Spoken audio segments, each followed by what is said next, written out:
Callum from Tyne Valley Motorhomes, and this is a handover of the Adria Twin 600 SBX. Driver's side of the vehicle first. You've got your electrically assisted sliding door. Your step switch is located here, just behind the driver's seat belt, so that will come in and come out on the switch. This customer's had fitted, so they don't come standard with the vehicle unless opted for, an external gas barbecue point, which is here. So you would connect your barbecue to here with a quick release connection. So you'll need your quick release connection, a Jubilee clip to tie that onto the rubber gas hose, and another one to tie it onto the Cadac.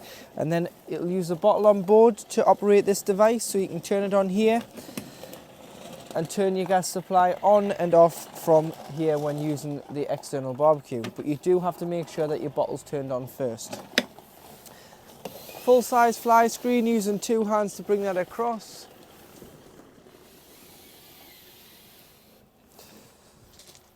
Your awning lights on the door as well, and that's on the top switch just behind the driver's seat belt. And you've got two stages, so the doors stop here, and then if you lift the handle again, shut it, and then you'll hear the motor and it'll pull the door in, as it's an electronically assisted sliding door.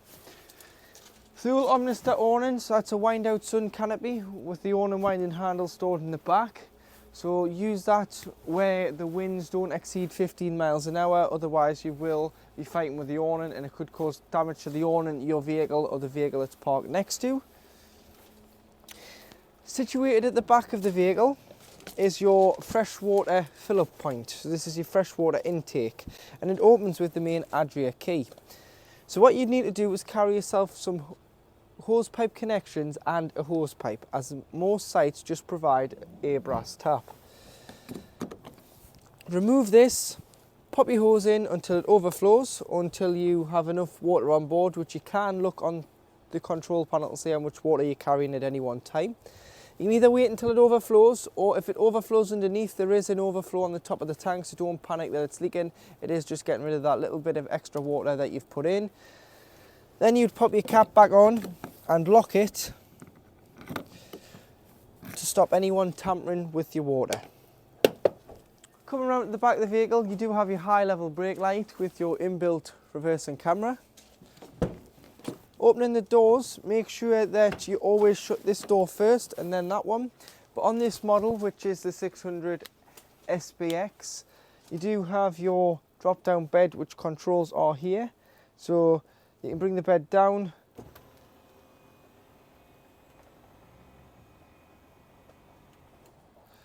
but you do need to remove the cushions, which we'll go more into when inside. This one's fitted with the aircon as well, we'll talk about that when inside. And you do have your storage bags, which you can take down for all your storage items. You've got a reading light, which you can turn on, and it has a built-in USB, so there's two of those on either side of the bed. And then when you're happy and up in the morning and you finish using the bed, you can push this back up and it stores away. Storage in here for your little bits and pieces. You can move these on the rails depending on what you're tying down on the floor. So you've got two tie down rails and you've got 4 D-rings in the corner to tie your items down inside the vehicle. You'll notice as well that your gas locker is inside the van, which again we'll talk about when we're inside the vehicle, but it's located here. Make sure you shut this door first, and make sure you give these doors a good slam, as they've got a tight seal on them. Otherwise it'll just leave the rear view camera on the radio in the front. Coming round to the passenger side, you've got your vent for your heating system. So this gives a location of where the boiler is situated on board the vehicle, and it is in the far corner of this side of the lounge. You've got your cassette locker. Again, the habitation key opens the cassette locker, and in here you've got 2 items. So you've got the cassette, but you've also got the wastewater outlet. So the wastewater outlet is here, but to open and drain your wastewater, you've got a red key, which is situated just down once you open the door. You need to pop that in here and turn it So you turn it from closed to open, and it'll drain out of any water that may be in the tank, making sure that you drain it before you leave your site, because you don't want to be driving around with the added weight of dirty water, because there's nothing more you can do with it. It's dirty, you want rid of it, and you want to utilise the payload of the vehicle and the consumption of diesel, as it'll be better without carrying extra weight. So leave it open when you drive, just to rock any loose water out, and then when you come to your site you can just close it, which is turn it this way, pop the key down there. Your cassette, lift the blue handle and slide the cassette out of the vehicle. You can then either carry it, or it's got a handle on which you can wheel it to the Elson point, which is normally beside your toilet block. And then to empty, take the top off the cassette, pop that to one side, pour the contents of the cassette down the Elson point with pressing the blue button as well to allow a bit of air in, stop it glugging. Tip the contents out. Once you've done that, there's normally a tap there, a bit of water, bit of a rinse, tip out again, and then a cap full of chemical, which is 120 ml. It can either be green or blue, but ask your sites which they prefer, as some are now wanting green as it's more environmentally friendly. Put about 120 ml into here, and it's good to go back into the van. However, with this being a smaller compact van, you may want to use the tablets. So with the tablets, they're in a cellophane wrapper and they look like a dishwasher tablet, but they're made by Fetford. Pint of water down the toilet, followed by a tablet, and then that's good to be used. To hook the vehicle up, whether you're charging it at home prior to your trip or over the winter, or you're on a site and you've paid your fees to include electric, to hook the motorhome up, get the hooker blade, lift the collar, hook the van up first, and then the power point on site or on the driveway at home, and do it in reverse order when unhooking the vehicle. Situated beside the passenger door, you do have your diesel filler, which opens with the main fade key. So it's a lockable diesel cap, and then underneath it does take AdBlue, so it's 19 litres of AdBlue, the tank capacity. It'll do 5,500 miles on a full tank of 19 litres. Once you've done around 4,500 with 1,000 miles left to go, it will light up on the dash that your AdBlue level is getting low. If you just top it up, it's easier to top it up from the pump at bigger petrol stations, as it's far cheaper. It's about £1.20 a litre, whereas if you're buying the drums, you can be paying £30 for 10 litres, and this takes 2, so that's £60. So buy it on the pump, it's far easier and it's far cheaper. Opening the passenger door, you do have your tyre pressures here, so 5.5 bar, which is 79.5 psi front and back, with the tyre size at the top. Your leisure batteries are under here, which you've got 2 of on this model, with the main battery fuse at the front, but you've got an isolation key, so this is a mini battery isolation point. So should you be storing it and you don't want a 12 volt power drain, you can turn it to off, and that will kill all 12 volt within the vehicle. However, when you want to use it, you will have to turn it back to on to use your 12 volt system. Underneath the floor is where your engine battery lives. On the side of the dashboard is where your bonnet release is. Full LED headlights on this model,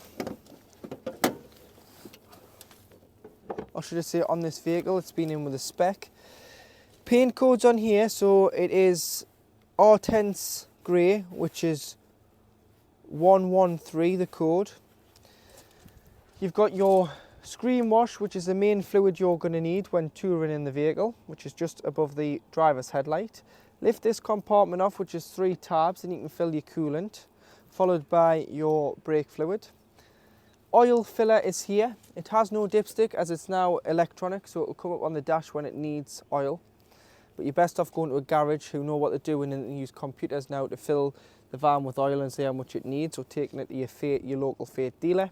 It doesn't have it has electronic steering rack, so it doesn't have any power steering fluid. This is your earth for giving or receiving a jump start, so you put your black clip onto here, which is the bolt. And just down beside the air filter, You put your key in here or a screwdriver and lift this back, this cover. This is your positive for your red cable. So that will give or receive a jump start off the vehicle. Also, you've got your weight plate. So it's stage 2. It's had a second conversion from being a panel van to a motorhome by Adria. So you've got your chassis number at the top there. 3.5 ton gross vehicle weight. If you were to put a tow bar on and tow with this, whatever the vehicle and whatever you're towing can't exceed 6 ton train weight, and you've got your front and back axle weights. So to operate the control panel once you're on board the vehicle, around the outside of the panel, top and bottom, it tells you all your options. So I'll go through those first. So it tells you that the outside air temperature is 12 degrees.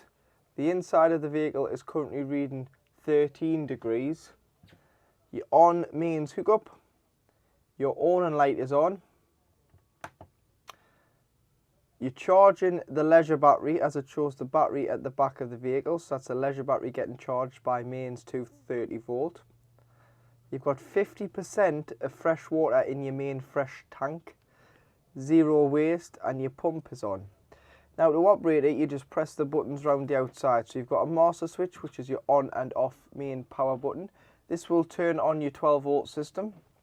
Obviously, if you are hooked up to mains to 30 volt, you will get mains power to power mains appliances and use 3-pin plugs throughout the van.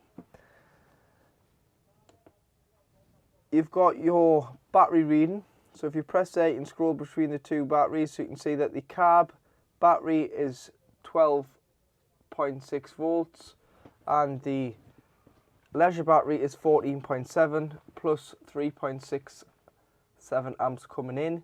That is because we're hooked up. Take the hookup out to get a true reading of your leisure batteries, because this is a false reading because the vehicle is on charge.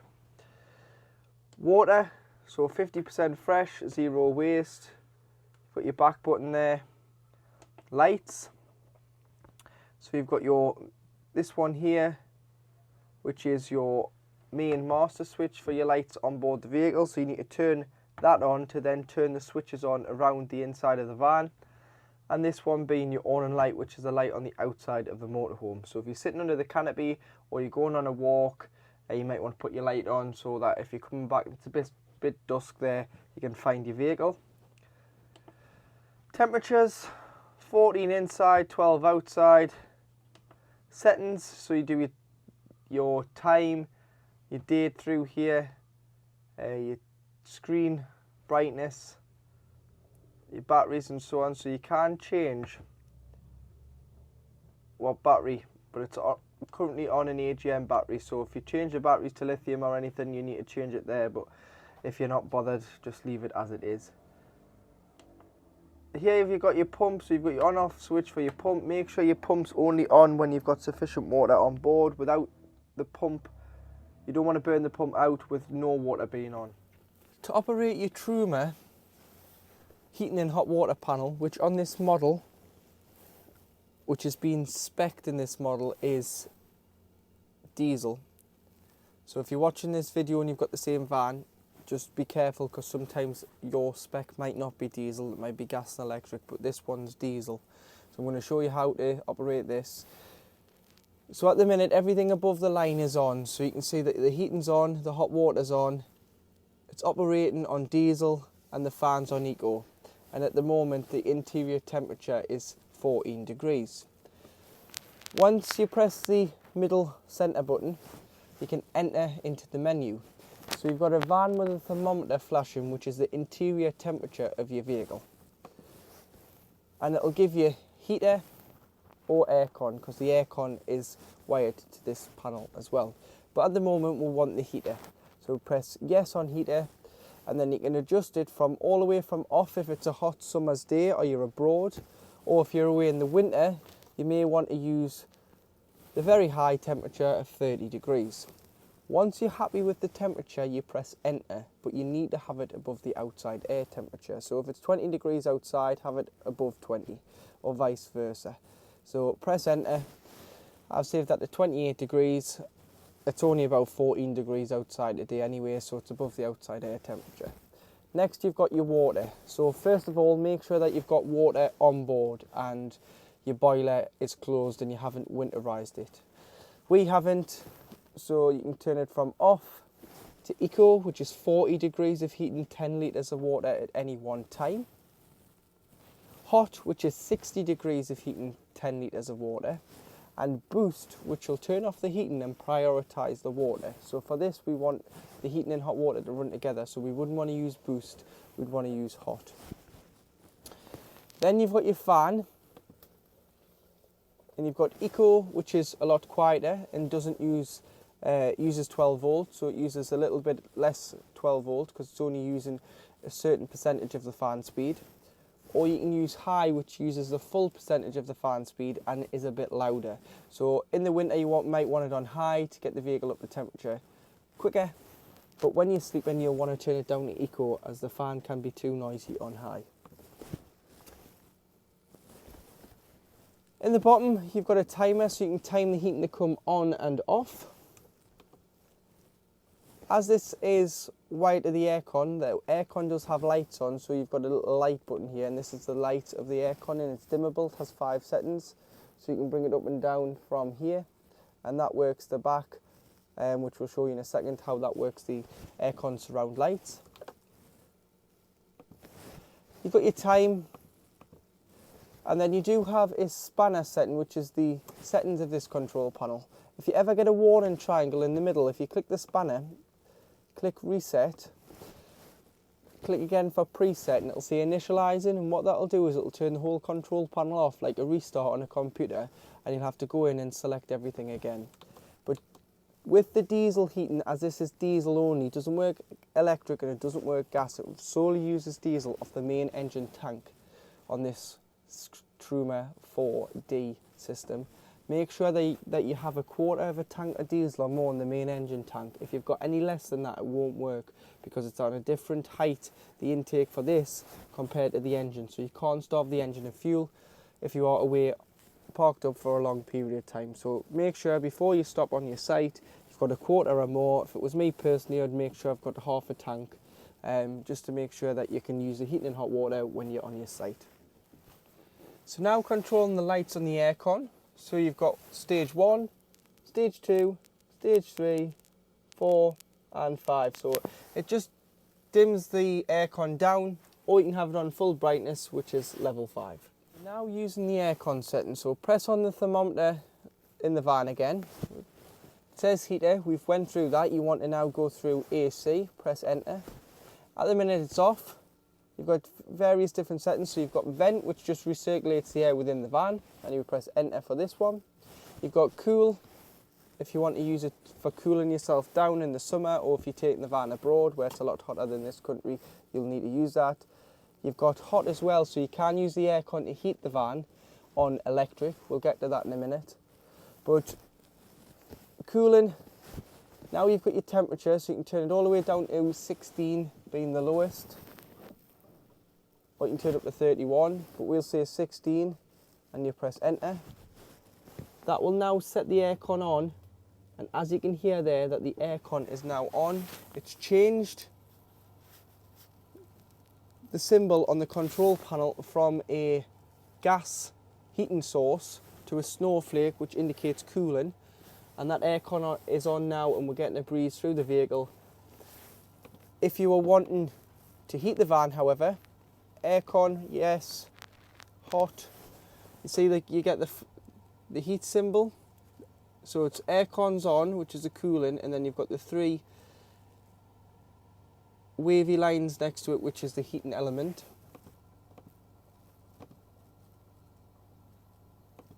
And you can turn this up to 31 degrees and it'll start to heat the vehicle. However, if you've had it on cooling, it does take a little while just to slowly warm itself up, because it can't go from cooling the van down and the header tank in the aircon being cold to then switching straight to hot, because it'll crack. So it's got to slowly warm itself up until it can use full performance to heat the vehicle on mains 230 volt. But yeah, for the aircon you have to be hooked up. For the diesel heating, it doesn't matter if you're hooked up or not, it works off the diesel, and it's a 12 volt system. So aircon, hooked up, diesel, doesn't matter. For the aircon, you also do have an independent remote, so it doesn't have to be used through the main control panel if you don't want to. So if you're lying in the back bed or you're in the lounge and you want to operate the aircon, all you need to do is point the remote to the aircon unit. There's a magic eye in the centre, turn it on. Again, you've got your modes: cooling, heating, auto and recirculation down this side here, temperature, fan speed, so you've got a quieter fan speed or a full fan speed. And then if you pull the bottom open, you can turn the lights on and off, and this as well. If the remote ever flashes with a spanner, you just need to recalibrate it to the unit, so point it and press the spanner until it flashes, and then you'll be able to start using the remote again if you haven't used it for a short while. And you've got a timer settings in here, so you can time the aircon, or you can do it through the main Truma control panel above the habitation door, but it's entirely up to you. So located in the back is your gas locker. So this takes a 907 camping gas bottle or a smaller butane bottle, but at the minute it's set up for camping gas, so it's entirely up to you. You'll want to make sure that the bottle is tied in, so there's a strap, well there's two, top and bottom, so you want to strap the bottle in once you put the bottle on board, just to stop it from moving around and causing any damage, and making sure that it's safe for when you travel. So you want to tie that in, top and bottom. But that's just the test bottle, our test bottle, so that'll be coming off. To connect the pigtail to the bottle, it's a left hand to tighten, right hand to loosen, and you've got to screw the bottle on. So it's best that you take the bottle out of the gas cage here, and you just turn this, so you can either try and lift it out and screw so you want to turn the bottle onto the threaded pigtail, and then turn the cylinder on and off at the top. Make sure it's tied in, make sure it's turned off when you set away driving, so make sure it's completely turned off when you're on the road, and turn it on when you get to your site, or if you want to use it when you're on the driveway at home, you can turn it on. You can also access the gas locker from the top, so if getting the bottle in is a bit tricky from the side, lift it out the top, situate it in the top, strap it in, regulators at the back, this is your pigtail, but that is your gas system. So at the moment it is using a 907 camping gas bottle. That is the 907, or the butane bottle is the biggest you can get in, which I think is a 3.5. You can't fit a 3.9 propane bottle in the gas locker. In the kitchen on this model, you've got two gas burners. So you've got one there and one there. Make sure that once you've had these on, you allow them to cool before you put the glass lid down. And then you do have your hot and cold kitchen tap. So for hot water, make sure the system's been on, otherwise you will just get cold. Make sure the pump's on to get a pressurised flow of water.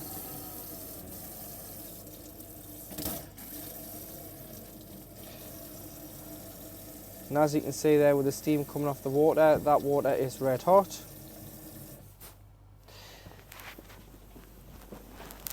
Underneath you do have a oven and grill. So your grill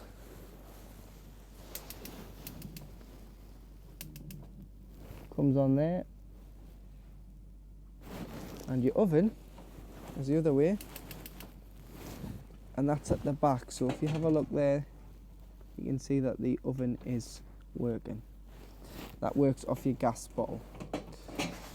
Underneath the sink you'll find your two gas taps, so it works your oven and your grill, and then obviously your hob, this one.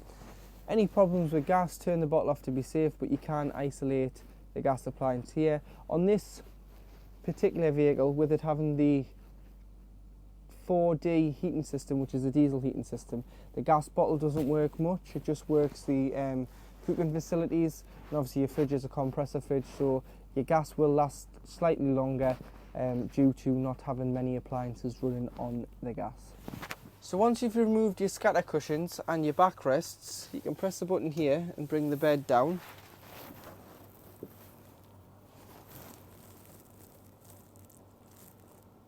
To its lowest position, which is just below waist height for the average sized person. And then you do have your bedroom. You've got your lights in the corners, your reading lights with built-in USBs. You've got your storage bags, so these do just clip down by pulling the red tabs, and then you've got one on the back wall which you want to remove. Open the front and you've got storage, so to clip them back up. Two on the top, one on the back wall just to stop it from sliding when you're driving, and then you would zip the front up and you've got 6 of those bags, so you can take, the beauty with these handy little bags is you can take them out and pack them at home and bring them back to the van should you not be able to store the vehicle on your own driveway. So this is the top of your boiler, which is situated just behind your washroom. It's very important that in the winter you drain the system down. So located on the top here, just this box here, is an anti-frost valve. And what the anti-frost valve does is it drains the vehicle down by allowing the water out when the van reaches 3 degrees or less. So it uses the outside air temperature determined if it's going to freeze or not. So at 3 degrees or less, it will automatically allow the water to drain underneath the vehicle. However, when you're using it, it won't drop because the boiler in this area will be warm. So it's more for when the vehicle is standing, not in use. However, don't ever become fully reliant on this working, because if it ever faults over the ownership of the vehicle, you're liable for the boiler and the warranty doesn't cover it. So to manually open it, what you want to do is it's in a very awkward place, but you want to put your hand down the side. There's a little blue diamond on the top here where my finger is, and you want to open this, so you want to turn that dial, and there's a button at the bottom. But to access the button, they've got a little hole on the outside, which is just down here. So they've notched the panel and you can push the button in there. That's to stop it from draining. So when you're ready to reuse it, you would turn the diamond the other way on the top of the anti-frost valve and push the button in. The button needs to stay in, and that is the van boiler now closed, so you can fill it back with water and bleed the system back through, which may take a few moments because it could take up to 5 minutes bleeding the system through, because you're just filling the boiler from the fresh water tank with water again. You're going to get all the air out of the system. But when you drain it down, open that valve, open your waste outside, open your fresh water, open all your taps and remove your shower head from the shower hose to stop any water from sitting in there and potentially freezing. You want to eliminate all the water in the van so nothing freezes and causes any damage. When you come to reuse it, you want to shut the boiler first, shut the fresh water tank, fill the van with water, pump on, bleed the system. Cold water, you'll get an automatic pressurized flow of cold water. As soon as you go to hot or start to mix it with the hot, it's when it coughs and splutters, because it's transferring the water from the fresh water tank into here before it comes out the hot side of the tap. Once you do one tap, do them all, and then your system is ready to be used. But remember to drain your system down in the winter, otherwise you will, if it doesn't drain itself, which is the boiler here, you will be in for an expensive repair bill. Now in the washroom, to operate your toilet, you want to ensure that the pump's on, and you want to press this blue button here, which is your fresh water flush. So it comes from the main fresh water tank, your water for your toilet. Press it, a little bit of flush in there, lubricates the seal in the blade, and then you want to open the blade, which is this handle here. Grey lever to the right, open it up, use the toilet, give it a good flush after use. If you've got any pink liquid, it doesn't go in a header tank on this motorhome. However, what you can do is you can use a empty spray bottle, so much pink, the rest water, spray the ball, flush, and then close the blade. And get into a habit of closing that blade after you use the toilet, because then when the cassette indicates it's full, which it will here, it's showing green, when that goes to red, you'll be able to pull the cassette out the side of the van and go and take it to the Elson point to empty. If the blade's open, the cassette won't come out the side of the vehicle. You've got two lights, you've got your main ceiling light and you've got your under counter light. So just showing your hand basin sink working, and the plug is just a push plug. But what you can do is pull the shower wall forward and it'll cover the toilet, and there you have a full-size shower. But remember, when draining down, just remove this, take the hose off. You don't want any water in there freezing, lie that down in the shower tray. You've got a hanging rail for wet towels, also great for wet coats if you've been caught in the rain. You can close the door, which is the strap on the top of the door. Put the diesel heater on and the heating system, and it'll get lovely and warm in there because it's the smallest place in the van. But do just be careful with what you clean the toilet, the shower tray and the surrounds with, as any bleach will damage the finish.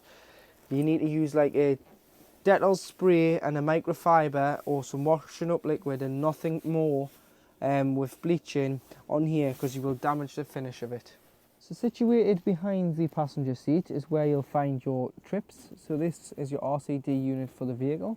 So once you connect it to mains, if you still think you aren't receiving power, the best way to check is by tripping the vehicle by little test button here. If it trips like it just has there, we've got power. If it doesn't, go and check where your connection is connected from, because it's going to be a problem with the mains coming into the vehicle and not the vehicle itself. You also have here, you have your storage for your boom arm small table, which goes in the front. And you've also got a drop down shelf, so you can sit here with your cups of tea, your glass of wine, your bottle of beer. This customer has also fitted a TV, and we fitted for them, which is a smart TV from Avtex. So that clips away like so, and then you lift it back up, push it down, and you'll be able to adjust the telly to where you need it. But that is just a smart TV fitted to here. If you can fit aerials to them, but this customer has chosen not to get an aerial fitted. There is a 12-volt TV point at the back, an aerial point, a mains 240 point, and there's a USB, which is both types, the standard USB and the new USB-C point on the back, so you can charge your devices and use that shelf. Underneath your driver's seat, if you lift the flap forward, you do have your solar controller, which is charging your leisure battery when the vehicle is not hooked up. But you've also got your electric block, which houses all your 12-volt fuses. So carry some spare fuses with you in case a fuse does blow. They're just the standard fuses, they're not micro, they're just standard, which you can get a pack for less than £10 off Amazon and eBay. Carry them in the vehicle. If a fuse does blow, you can just pick the fuse out and replenish the fuse, so you don't have any troubles when you're away in the van. But all the fuses are listed on what they do on the top of the electric block unit. The radio in the cab, which is the new infotainment system by Fate, which is called Uconnect, does house Apple CarPlay and Android Auto, which is wireless. So to use this, all you need to do is connect your phone via Bluetooth, which is going to here. Do you want to pair a phone? Yes. Search for the device, but you want to also be searching for the device in the settings on your phone at the same time so they can find each other, otherwise your phone isn't enabled to find the device. Once you've found each other, you can then pair on the head unit, pair on the phone. It'll then ask if you want to use CarPlay if it's iPhone, or use Android Auto if it is an Android phone. But that's how you'd use your maps on the van, which are better because they're updated every time your phone is updated, have live traffic update and include the speed cameras, whereas a sat-nav that comes from the factory in the vehicle would need to then be updated all the time. So if it's 5-year-old, chances are sat-nav's out of date, whereas your phone sat-nav is always up to date. Also in the cab, you do have blackout blinds, so if you slide this forward, pull this up, that clips into there. The windscreen one pulls up from the front, and then the side one pulls back and clips into there, and that blacks out the cab on an evening. Top skylight has a blackout blind on as well, and all your skylights and windows fitted to the vehicle have fly screens and blackout blinds.